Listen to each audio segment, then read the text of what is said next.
Welcome back to the Alec Lewis Show. I am your host, Alec Lewis.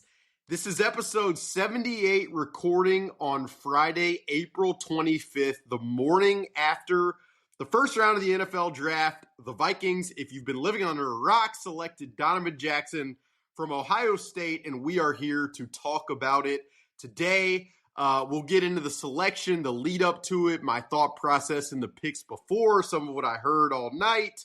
And then at the end, we'll give some names that are on my mind who may be available at number 97, speaking Friday night, types of players that make sense. So stay tuned for all of that. If you're new here and watching on YouTube, please hit that subscribe button, hit the like, little thumbs up, helps us out.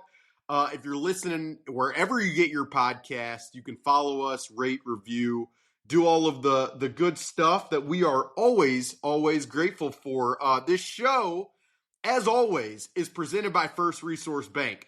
I believe some of the people who run the thing they were so locked into this draft. They were out at the draft party at US Bank Stadium, listening to PA and Ben Lieber and Aaron Jones and Andrew DePaula and all the good folks over downtown. But First Resource Bank is a member FDIC bank in the local area. They've got branches all over the place. Their online banking platform is the easiest that I've used in my short time as a person who needs a bank. And just really good people. They know what they're doing. Everything is tailored to kind of you and your preferences. And so if you need more information for First Resource Bank, please go check out the link in the description below. Or you can toss me a question, toss me a line anywhere, and I will point you to the right people there to set up an account and to pursue your banking with First Resource Bank. I'll start here. So, it's a late night for draft night when you're a beat writer. I spend time at the facility. So I was out in Eagan at TCO Performance Center. They gave us a nice dinner spread last night. There was some...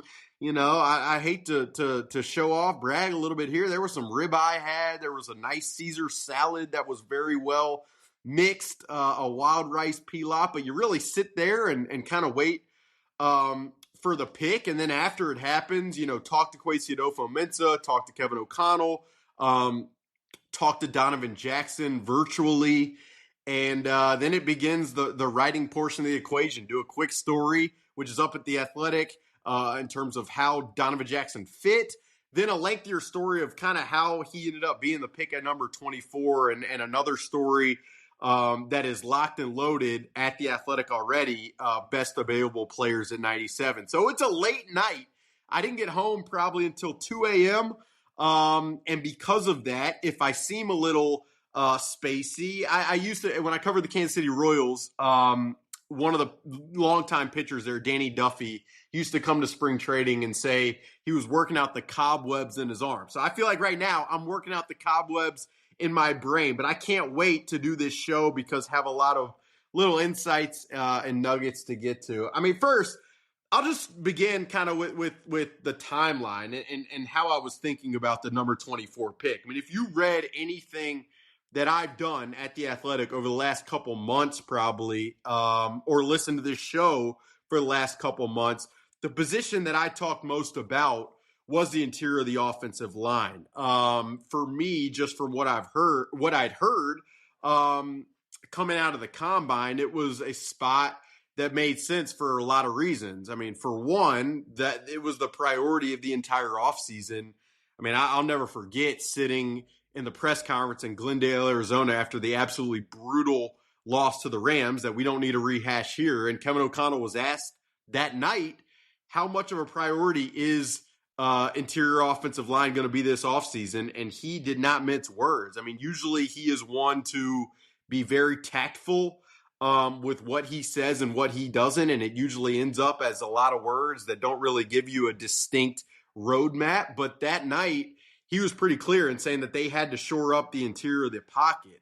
And so you wondered how with time he would reflect on that. But it sounded like in Indianapolis at the Combine, it was even more so of a double down in that they had to get better in the interior, both to protect the quarterback of the future, but also to run in short yardage. I mean, I've posted these numbers and metrics a billion times, but in 3rd and 1 situations, in 4th and 1 circumstances, the Vikings have not been able to get the physical interior push that you have to get in those circumstances to get that first down. And Kevin O'Connell seemed to kind of be sick of that. I mean, they've done so much talking over the last 3 years about improving the run game, about, adding Josh Oliver as a physical presence, which he's been, about, switching running backs to be more efficient and all of that. And, it's been a lot of talk, and the run game has remained one of the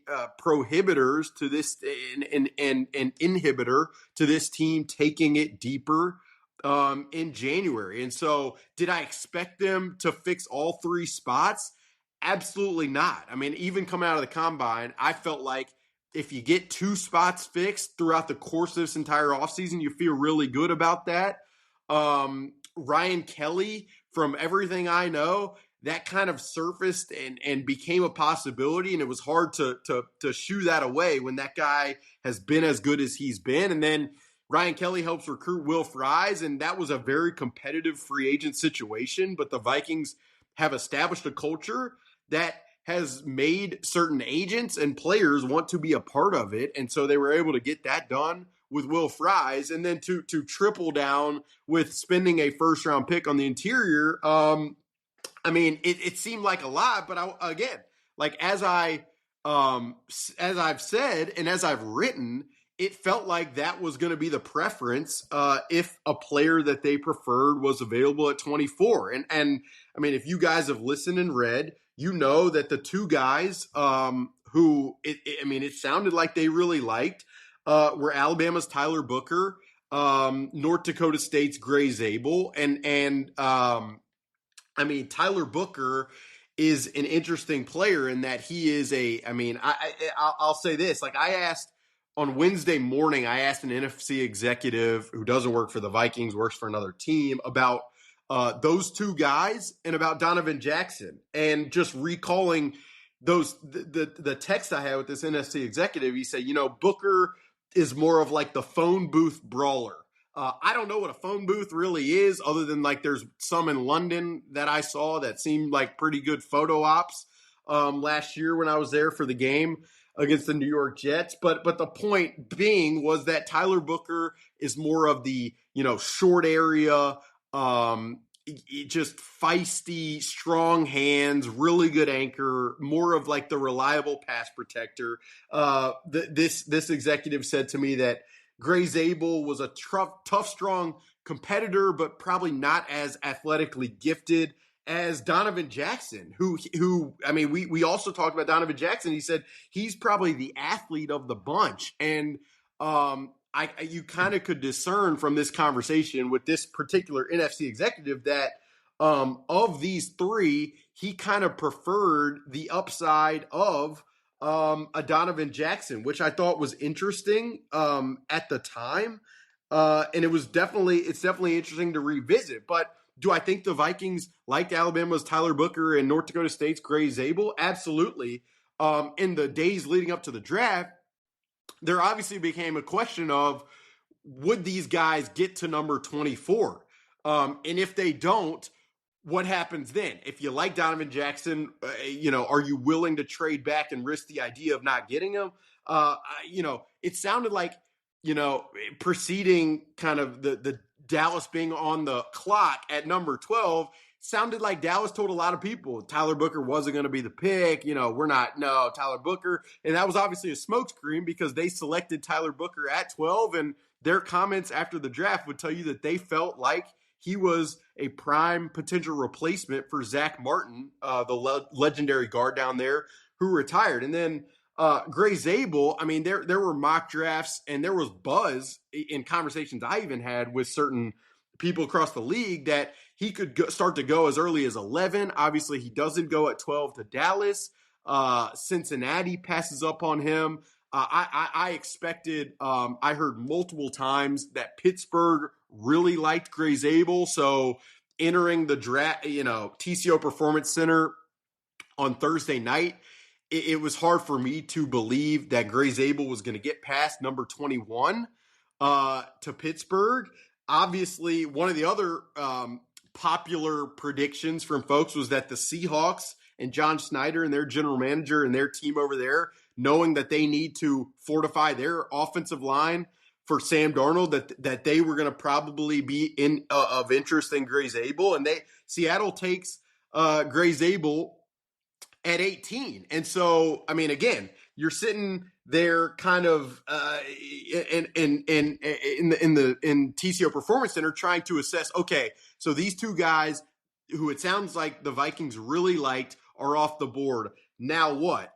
It was always difficult for me to get a read on trade back. I mean, there's part of me in conversations that I had where it sounded like, of course, if this team can either enhance their amount of draft capital, having only 4 picks because of the moves they made last year in the draft, that they'd be interested in doing that. It also sounded like they were interested in potentially swapping to where they could get higher on day 2 and potentially higher on day 3. But obviously, in doing that, they would probably have been passing up or risking the chance that the player they coveted at 24 would not be there. And so it was always difficult to assess, they might want more picks. They might want better draft position on day 2 or day 3, but it still was always difficult to envision them passing on an immediate impact player for a bunch of reasons, one of which is they're spending $320 million on this team and have a ton of older veterans. And so to not maximize this iteration of what they can do in 2025 was always difficult. That's why in my final mock draft, I didn't want to trade back to 33 or 34 because, again, at that point, you'd probably be risking on an immediate impact talent. As Gray Zabel goes off the board at 18, I mean, then it starts to become a question of, okay, what's the next best option? Like I've talked a lot about all of these guys, but Texas's Jahdae Barron was a cornerback who fits Brian Flores' system perfectly, and had Byron Murphy Jr. not re-signed with this team, Barron, it would have been probably very tough to see Jahdae Barron go off the board at number 20 to the Denver Broncos. Had he gotten to 24, I mean, it would have been interesting to see what the Vikings would have done. Derek Harmon, Oregon's Derek Harmon, defensive tackle, has the requisite versatility and play strength and pass rush ability and all of that Brian Flores seeks. So Pittsburgh ends up taking him at 21, but had he gotten to 24, that would have been interesting too. I will say on Derek Harmon, and I said this on the radio Thursday morning with Paul Allen, but it sounded like he had, there was some lingering shoulder stuff that he's dealt with for a long time that raised questions for certain teams. And there was also some hip concerns from a longevity perspective. Would he have to, could he stay durable? Would he stay healthy? That would have factored into that decision. But had Pittsburgh not taken him at 21 and had he fallen to 24, that would have been an interesting conversation. And then the Green Bay Packers take Matthew Golden at 23. I'm not sure how many people expected him to be available, but while he is undersized, he is everything that the separator and the vertical kind of 3-level route winner that you could imagine Vikings receivers coach Keenan McCardell really liking. So, did I ever expect the Vikings to take a receiver? No. But do I think they thought he'd get there? Probably not. And so once he's off the board at 23, then you're looking at the options. And I mean, one of the players who, I just heard from fans that a lot of fans seem to be interested in was Michigan cornerback Will Johnson. And most people expected Will Johnson to go earlier. He's available at 24. And he is, to describe this guy, he is, people talk about him like a missile defense system tracker in terms of how he reads plays from the top down as a cornerback. And I think a lot of people have thought about Brian Flores as this man coverage merchant where in Miami, I mean, he's just playing 50% man and that's what they do and that's what he wants to do. But, coaches evolve and change in terms of how they feel like is best to play defense in the current iteration of the NFL. And Brian Flores in Minnesota has played a lot of zone coverage with zone eyes on the quarterback. And Will Johnson is kind of like the perfect fit for that. And so, why was Will Johnson available at 24? Well, Adam Schefter reported this, and it's something that I heard both from internally with the Vikings and externally throughout the league of people that I talked to. He's got a knee situation that may have prevented him from running the 40-yard dash at his little workout, which was an entire conversation in the draft community. But that knee situation, I was told that the Vikings medical staff cleared it to where, they felt confident enough if the Vikings picked him, they were going to be okay with it. It's not like that he was just totally off the Vikings board. And so, that he was an interesting type of prospect who had they picked him at 24, I probably would have understood it. Not picking him at 24 to me tells me that there was more comfort within all of the decision makers in the draft room, that interior offensive line and a guy of Donovan Jackson's kind of stature, his makeup, his athleticism, that was overwhelmingly the spot that the decision makers in the Vikings draft room felt comfortable with. I mean, there's no question that Kevin O'Connell, in talking after the selection, it was pretty clear that he had a very high opinion of Donovan Jackson in the lead up to this entire process. And then Donovan Jackson flew to Minnesota for a top 30 visit, the same way Jordan Addison did a couple of years ago. Donovan Jackson sat with Kevin O'Connell. They watched film together. And it was pretty clear that conversation, that type of communication, that experience only validated what Kevin O'Connell felt about what Donovan Jackson could be in this offense. And so ultimately, while I do, from what I know, there was certain trade framework that could have been executed to move the Vikings back a pick, towards the back of the first round.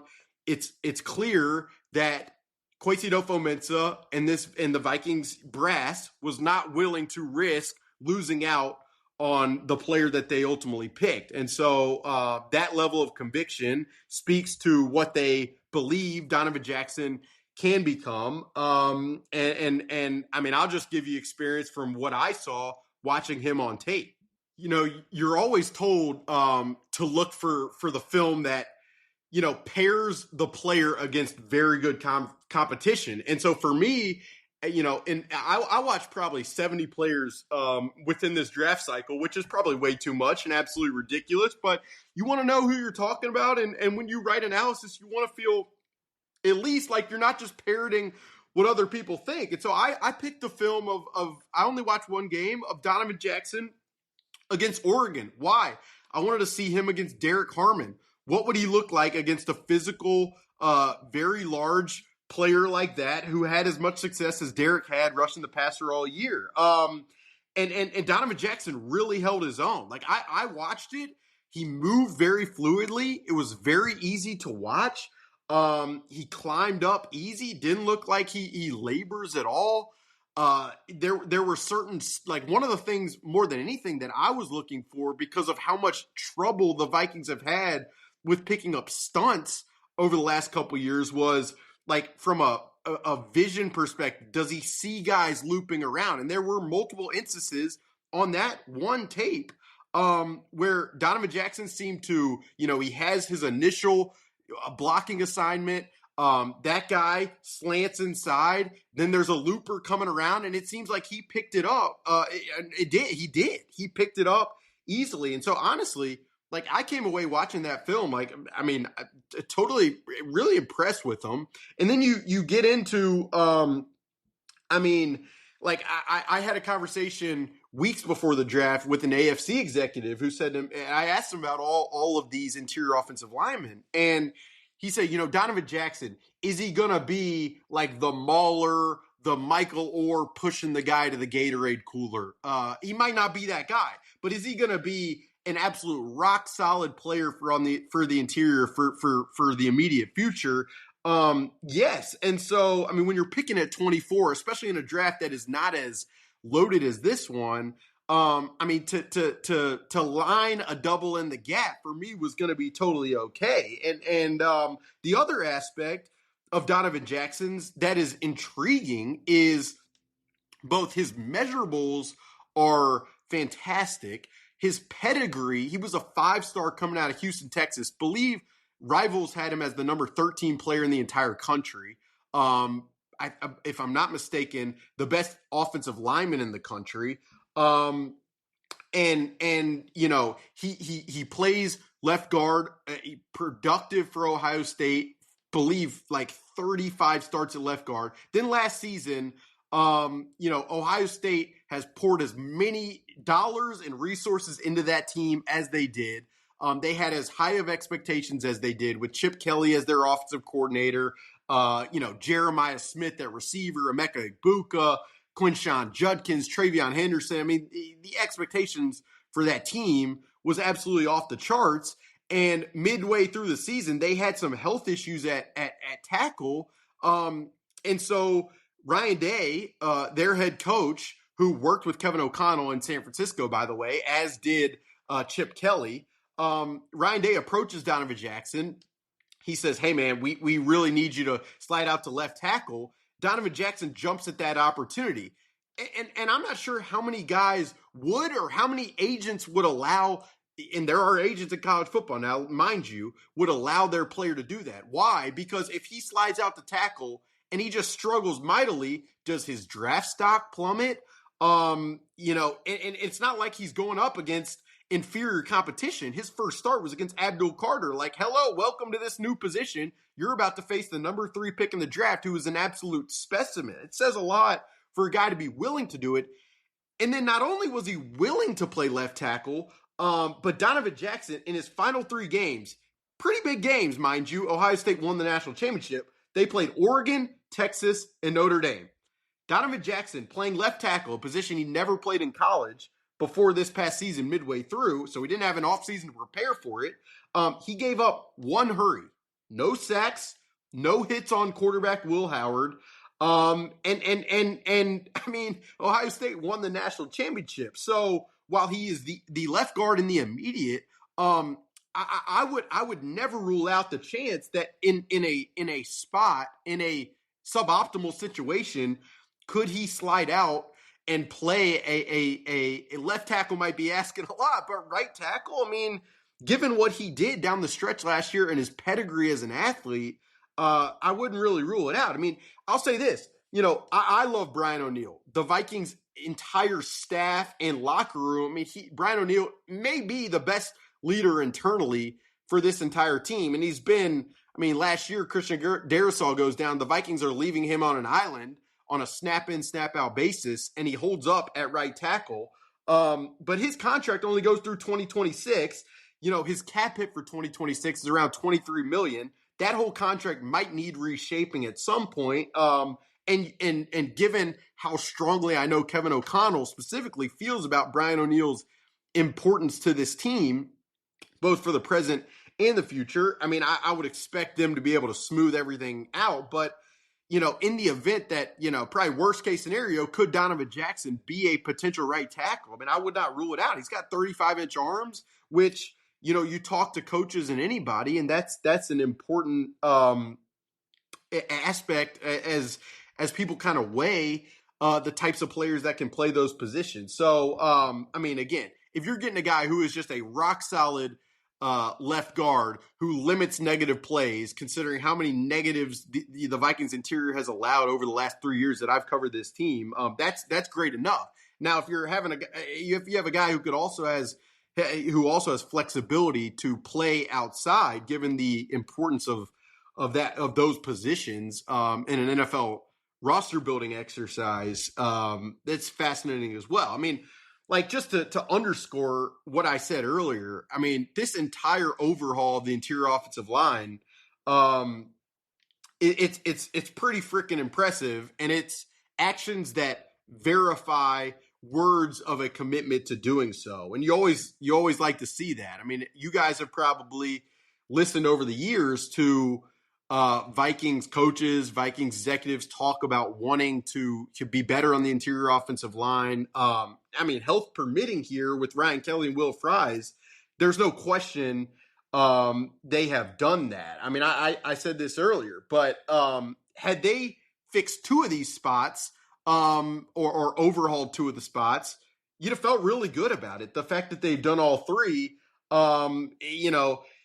it gets you to a place where offensively you almost want to ask, I mean, what else could if you're a play designer, if you're a coordinator, if you're a head coach who is an offensive guy that some people call the quarterback whisperer, I mean, what else do you want? You have an all-pro left tackle, a very trustworthy right tackle who is one of the focal points of your entire team. You've got a center in Ryan Kelly who's done all the communication in the past and who is a former first-round pick. You've got Will Fries, who is this kind of developmental type, late round pick who's become just an absolute baller and physical play demeanor type of guy who you can feel very comfortable with at right guard. And then you add this athletic, skilled, experienced left guard. You've got Justin Jefferson and Jordan Addison on the outside, Jalen Naylor as well. You've got TJ Hawkinson, who you've committed a lot of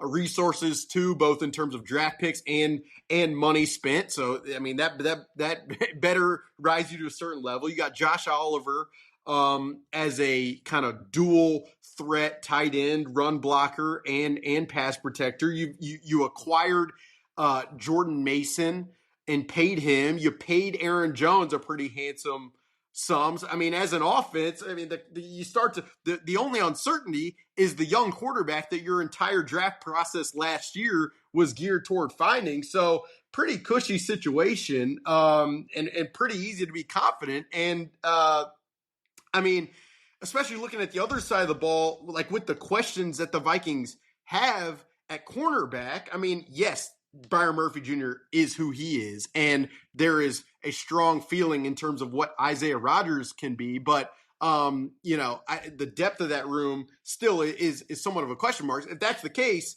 and you feel as strongly about Donovan Jackson, I mean, you put your offense in a pretty cushy situation to make this work. Kevin O'Connell said Thursday night, this is a pretty formidable group on paper, and we have to make that come to life. And so that's the charge for them. There's not like a lot of room for error, other than the fact that the quarterback is obviously an unproven player at the NFL level, but you allocated the pick you did on him. So, I mean, it's now incumbent upon Kevin and this offensive staff and JJ McCarthy to look at all of the resources that they've utilized, and really make it work in a competitive division. And I can't wait to see how things look, because it's felt like over the last 3 years, oftentimes that the Vikings have been, I mean, obviously they've been as explosive as they've been in the passing game, but it's felt like they're always kind of massaging their plan and their approach based upon not feeling full trust in that interior. So now that you hopefully could feel as convicted in what that group is giving you at the point of attack, I mean, what's possible to me, that's a fascinating thought experiment. It's something that I can't wait to watch come training camp and come games beginning later this fall. To segue a little bit, I'm going to give you guys 3 names for Friday night who I want you to watch. Right now, the Vikings only have number 97, which is very late in the 3rd round, which means we're going to be waiting a long time unless some shenanigans happen to climb up. But 3 names for me who I just want you to remember as the Vikings are on, in the lead up to the Vikings being on the clock and when the Vikings are on the clock. All right, here are the names, and we'll go one by one. The first one to keep an eye on is Shamar Turner. He is a defensive tackle from Texas A&M. Really competitive to the point of maybe overly competitive players. He was flagged a lot in college, but violent with his hands. The type of interior defender who Brian Flores would absolutely love to be able to move all across the line of scrimmage. Now, do I expect Shamar Turner to get to 97? I absolutely do not. Is he going to get out of the second round even? It's a very worthwhile question. And then if the Vikings were to draft an interior defensive lineman, I mean, then what happens with that room? I wrote this last night, but, the Vikings right now have Jonathan Allen in the interior defensive line room, Javon Hargrave, Harrison Phillips, Jalen Redmond, Levi Drake Rodriguez, and Taki Taimani. That's 6 players. To add another interior defender, does that mean you got to let go of one? Do you want to let go of a guy you believe in the development in Levi Drake Rodriguez, who you picked? How about Taki Taimani? I mean, in spurts last year, he was a very stout run defender. Jalen Redmond, you guys know because you read and listened. I mean, that he assumed a pretty meaningful role kind of down the stretch. So, I mean, the Vikings extended Harrison Phillips a couple seasons or before this past season. I'm going to look this up while I have you guys. But if they were to part ways with him, I mean, he's been a leader in the locker room, so that would be interesting. And I mean, moving off of him as a post-June cut, you're only saving $1 million on the cap, and you're assuming close to $9 million of dead money. I mean, that's it's not the most optimal kind of roster probably construction approach, but if you were to draft an interior defender, it's an interesting question. The next name I want to give you is Georgia's Tyrion Ingram-Dawkins. He is also kind of an interior defender, but I would almost try to think about him more as like the Patrick Jones, where he's kind of an edge player, but he can slide inside and play and give you some pass rush kind of juice. I mean, it would be, in 5 down fronts to imagine Jonathan Grenard, Andrew Van Ginkel, Javon Hargrave, Jonathan Allen, and Tyrion Ingram-Dawkins. I mean, you're talking about some horses coming at you for if you're the opposing offensive line. Tyrion Ingram-Dawkins was a 4-star coming out of high school. He goes to Georgia. He never really produced at the level that people down there probably hoped he would. But would his versatility and Brian Flores and Marcus Dixon, the D-line coach, believe that they could, maximize what he could be? I think so. And so he's a name to keep an eye on.